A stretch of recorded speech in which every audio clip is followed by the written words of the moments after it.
हिंद जागरण में एक बार फिर से आप सभी का स्वागत है।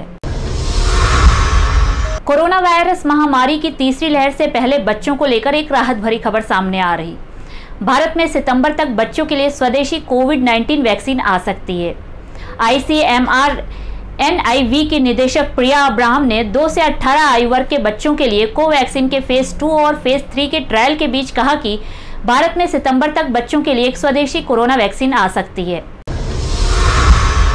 बिहार के सहरसा से एक बड़े हादसे की खबर सामने आई है, जहां बुधवार रात करीब 9 बजे तेज रफ्तार में जा रही 76 यात्रियों से भरी बस अनियंत्रित होकर खाई में जा पलटी। बताया जा रहा है कि कई यात्री गंभीर रूप से घायल हो गए हैं, जिन्हें पुलिस ने जिला अस्पताल में भर्ती कराया है। हालांकि अभी तक किसी के मरने की सूचना नहीं है। जिस दौरान ये एक्सीडेंट हुआ उस वक्त मूसलाधार बारिश हो रही थी। NDA एग्जाम के लिए अब लड़कियां भी कंपटीशन में बैठ सकेंगी। सुप्रीम कोर्ट ने इस संबंध में अहम फैसला लिया है, जिसके तहत लड़कियां भी राष्ट्रीय सुरक्षा अकादमी में एडमिशन के लिए परीक्षा दे सकती हैं।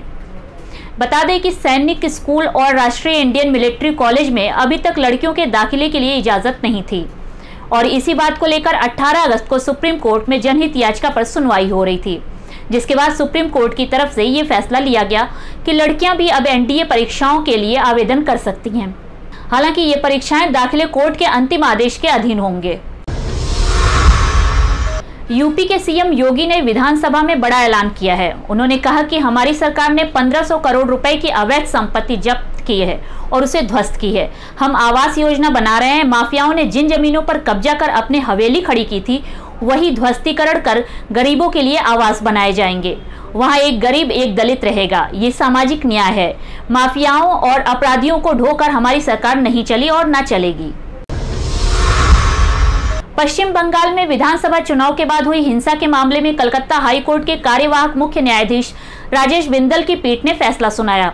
हिंसा की निष्पक्ष जांच को लेकर दायर याचिकाओं पर पीठ ने अपने फैसले में कहा कि चुनाव बाद हिंसा की जांच CBI करेगी। अस्वाभाविक मृत्यु, हत्या और रेप सहित अन्य अधिक महत्व के अपराध के मामलों की जांच CBI करेगी, जबकि अपेक्षाकृत कम महत्वपूर्ण मामले की जांच के लिए 3 सदस्यीय सिट का गठन किया गया है।